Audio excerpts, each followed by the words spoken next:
right? And that built your fatherly role. Yeah. And that allowed you to fight for your kids. Not just like a battle, but a war.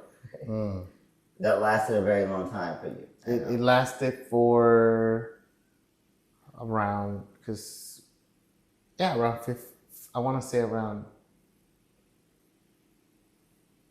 13 to 14 years.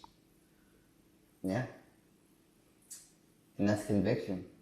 13 to 14 years, constantly making sure that I was taken to court many times, initiated by the mother, not by me. Every single time I went to court, it was initiated by the mother. And I was like, why? Why are we doing this again? And it was because she wanted to fight for time.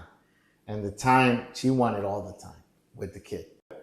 Now, I mean, I'm not going to say the lines and borders and things are not important, but there's a bigger picture for sure. Yeah. But I really want to lock in on the identity thing, really, because I want to talk about self-betrayal and how that just ruins you.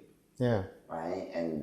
But again, you can only have self-betrayal when you know what it is that you're betraying. Yeah. Right? So I'll give you an example. If you are, let's see, if you're committed every day to getting up at 6 o'clock in the morning and going to work out. Okay. And then one day you don't. You sleep until 10. Yeah. Self-betrayal. Maybe. What if you get sick? Okay, sure, we get sick. But this is an example, right? Okay, let's take another more extreme example. Let's say you're married. Okay. And you cheat on your partner. Okay, that's self-betrayal. Yeah, that's not extreme. That's actually very common. But it's extreme. But it shouldn't happen. And the reason why it's self-betrayal is because it's double betrayal. You're betraying your partner and you're betraying yourself.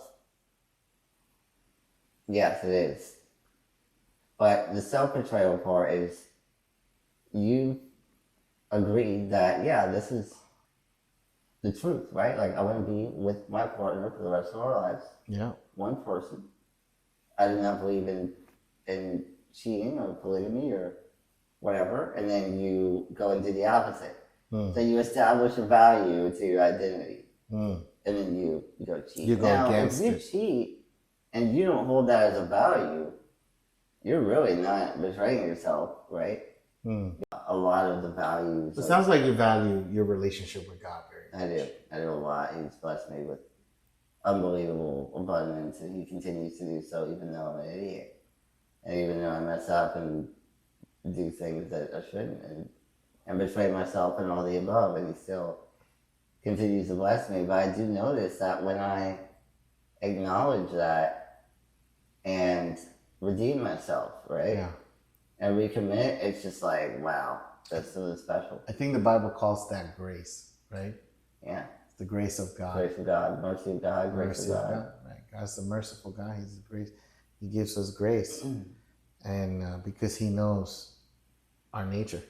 Yeah. Right? And that's why the whole story of Jesus, I think, makes sense when you understand your nature and you realize that no matter how much self-improvement, right, you can do, which I also believe it's a requirement.